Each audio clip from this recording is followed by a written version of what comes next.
Hello દોસ્તો, welcome back to my YouTube channel. કેમ છો બધા? આઈ હોપ કે બધા મજામાં જશો. તો આજે મારા પપ્પાના ઘરનો ચોથો દિવસ થઈ ગયો છે. તો અને આજ સવારમાં આપણે વહેલા વહેલા ઉઠી કામકાજ કરી નાસ્તો બાસ્તો કરી નાહી ધોઈને ફ્રેશ થઈ અને ઘરની સાફ સફાઈ કરી અને હવે આપણે કાનાને સ્નાન કરાવવાનું છે, કાનાને નવરાવવાનું છે. તો આપણે એની બધી તૈયારી કરી લીધી છે. હું અહીંયા મારા પપ્પાના ઘરે હતી ત્યારે હું રોજ કાનાને નવરાવતી અને એનો શણગાર કરતી. મને બહુ ગમતું એ બધું. તો અહીંયા અમે એને રોજ નવરાવી. હું ન નવરાવી શકું તો મારા મમ્મી નવરાવી દઈ અને એને રોજ શણગાર કરીએ. તો આજે આપણે કાનાને નવરાવવાનો છે અને એનો શણગાર કરવાનો છે. તો તમે કન્ટિન્યુ બ્લોગમાં રહેજો અને તમારા દરેક ગ્રુપમાં શેર કરજો અને તમે જોજો કે હું કેવી રીતના કાનાને સ્નાન કરાવું છું ને કેવો તૈયાર કરું છું. એટલે કાનાને નીચે લઈ લેશું.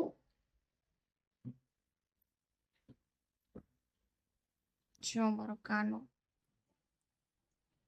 તો પેલા આપણે આપી દઈશું કાનાનું છે સ્પેશિયલ. કાનાની બધી વસ્તુમાં અલગ જ રાખીએ છીએ, એ અમે યુઝ નથી કરતા. કાનાની રૂમાલ છે, નેપકિન છે, બધું પેલા આપણે એનો શણગાર બધું છે એ કાઢી નાખીશું.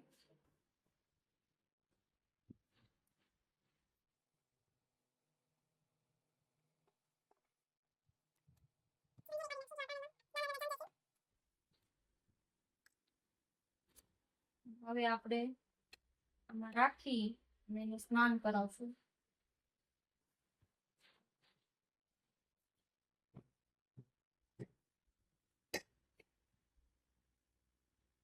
આ કાનાનો રૂમાલ છે.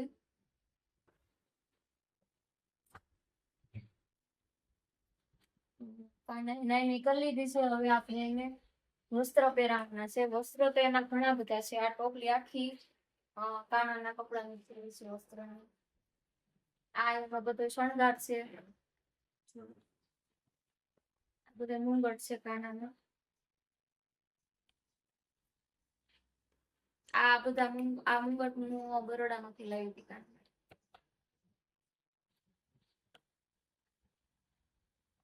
અને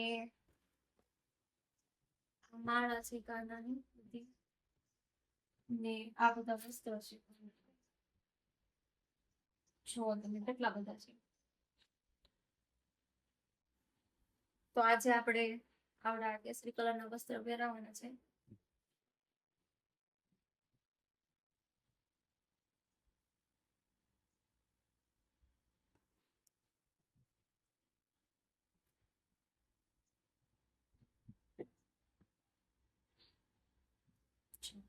પહેરી લીધા.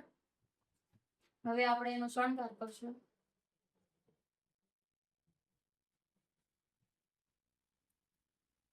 માળા પહેરાવશું. મેચિંગ પહેરાવશું કેમ કે લીલી કોર છે વસ્ત્રની, તો આપણે લીલી માળા પહેરાવશું. હવે આપણે એને આસન ઉપર બેસાડી દેશું.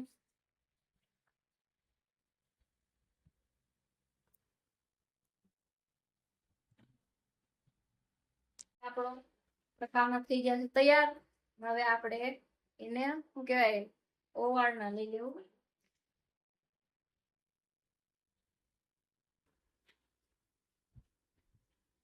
તો આપણે મનથી અને દિલથી આપણે ભગવાનની જે સેવા પૂજા કરે એ ભગવાન આપણી માની લેતા હોય છે. કારણ કે આપણીથી ક્યારેક કાંઈ પણ વસ્તુમાં કદાચ ભૂલ થઈ ગઈ હોય તો આપણે દિલથી માફી માંગી લઈએ તો ભગવાન આપણને માફ પણ કરી દે છે. ભગવાન ખાલી આપણો ભાવ જોવે છે. ભગવાન એ નથી જોતા કે એને ભૂલ થઈ કે એને મારો શણગાર કરવામાં કે મને સ્નાન કરવામાં કઈ ભૂલ થઈ છે. એ ભાવ જોવે છે કે કયા ભાવથી એ આપણને કે આપણી પાસે આવ્યા છે અને આપણને શણગાર કરે છે, આપણને સ્નાન કરાવે છે. તો ભગવાન કોઈ પણ ભાવથી આપણે ભગવાનને પૂજા પ્રાર્થના કરીએ તો એ સ્વીકાર કરી લેતા હોય છે. એટલે ક્યારેય એવું મનમાં ન રાખ કે મારાથી આ ભૂલ થઈ ગઈ છે તો ભગવાન માફ કરશે કે નહીં કરે. તમે દિલથી પૂજા કરો, દિલથી સેવા કરો, એ જ સાચી વાત છે, એ જ મોટી વાત છે. તો તમે પણ તમારા ઘરે બાલ ગોપાલ હોય, કૃષ્ણ ભગવાન હોય તો તમે પણ એમની સેવા પૂજા કરો. બહુ સારી વાત કહેવાય છે. અને ભગવાન આપણા ઘરમાં હંમેશા બિરાજમાન હોય તો આપણે એની સેવા પૂજા કરવી જોઈએ. હું અહીંયા મારા પપ્પાની ઘરે હતી ત્યારે હું બહુ જ તે કાનાની સેવા પૂજા કરતી, મને બહુ જ ગમતું એ બધું.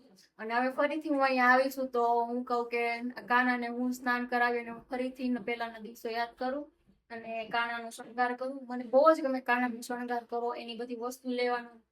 આ બધા છે એનો શણગાર, બધું મુંગટ છે, એની માળા છે, એ બધી વસ્તુ લેવાનો પણ મને બહુ જ શોખ. હું ક્યાંય પણ હું બહાર જાઉં અને હું ક્યાંક ભાડી જાઉં દુકાનમાં કે હું તરત જ લઈ લઉં છું એના માટે. અને આ બધા વસ્ત્ર છે એ અમે ઘરાવ લાવી છીએ, રેડીમેડ નથી લાવતા. ઘરાવ હાથે બનાવેલા બધા વસ્ત્ર છે. જો તમને બતાવું કેટલા બધા વસ્ત્ર છે.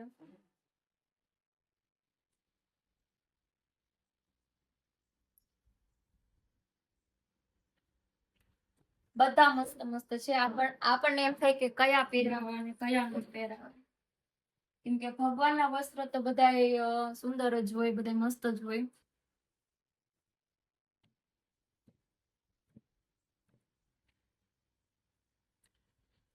ભગવાનની આગળ બધા વસ્ત્ર પાથરી દીધા, જોઈ શકો તમે.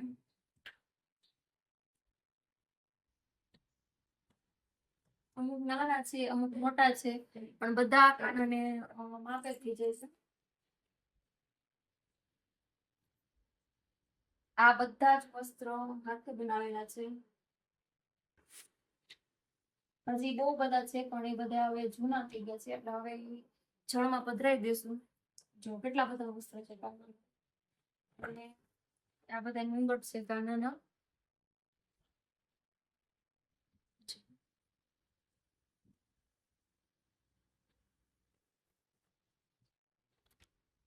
આ છે જીરા છે.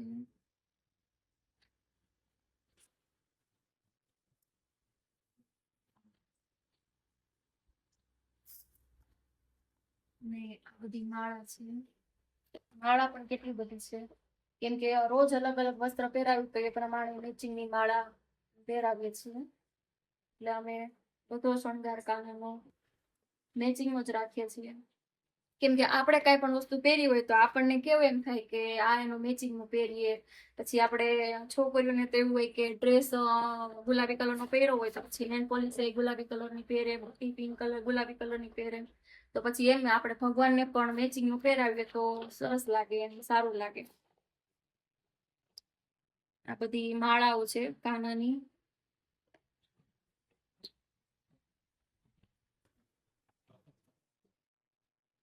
તો જોયું તમે કાનાનો કેટલો બધો શણગાર, કેટલા બધા વસ્ત્ર છે. અમારા ઘરમાં જેટલા અમારા કપડા નહીં હોય ને એટલા અમારા કાનાના કપડા છે, અમારા કાનાના વસ્ત્ર છે એટલા બધા. તો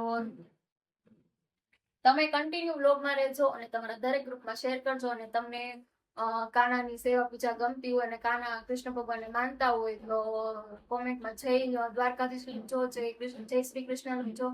જય શ્રી કૃષ્ણ. જન્માષ્ટમી આવે ત્યારે અમે જન્માષ્ટમી ઘરે ઉજવતા હોઈએ ત્યારે અમે કાનાના રમકડા મૂકતા હોઈએ છીએ કાના પાસે.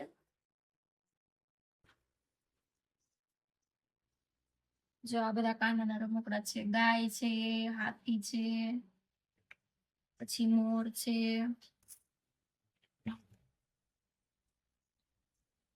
ઘોડા.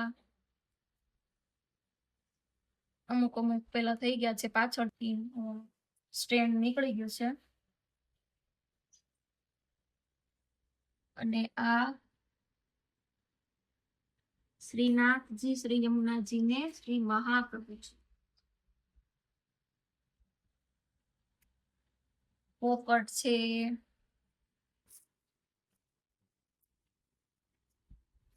તો આ બધા છે કાનાના રમકડા જે અમે જન્માષ્ટમી ઘરે ઉજવીએ ત્યારે ડેકોરેશનમાં અમે કાનાની પાસે મૂકીએ છીએ.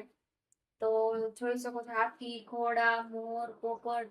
કાનાને એવા રમકડા બહુ જ ગમતા, એટલે અમે એવા રમકડા ખાસ કરીને હું લઈ આવી છું. અમે પેલા અહીંયા કૃષ્ણ ભગવાનની પેલી છે ઓલી કેવી આપણે મમ્મી કહેવાય હવેલી. કૃષ્ણ ભગવાનની હવેલી અહીંયા સુરતમાં આવેલી છે. ત્યાં અમે એકવાર ગયા હતા દર્શન માટે, તો ત્યાં હું જોઈ ગઈ હતી. ત્યાં પણ કૃષ્ણ ભગવાનનો શણગાર, એના વસ્ત્રો, એની બધી ટોટલ વસ્તુ બધી ત્યાં મળે છે. ત્યાં એની દુકાન છે સ્પેશિયલ. તો ત્યાંથી હું આ બધા રમકડા ત્યાંથી લઈ આવેલી છું. તો અમે ડેકોરેશન માટે અને કૃષ્ણ ભગવાનને રમવા માટે અમે ખાસ આ રમકડા મૂકતા હોઈએ.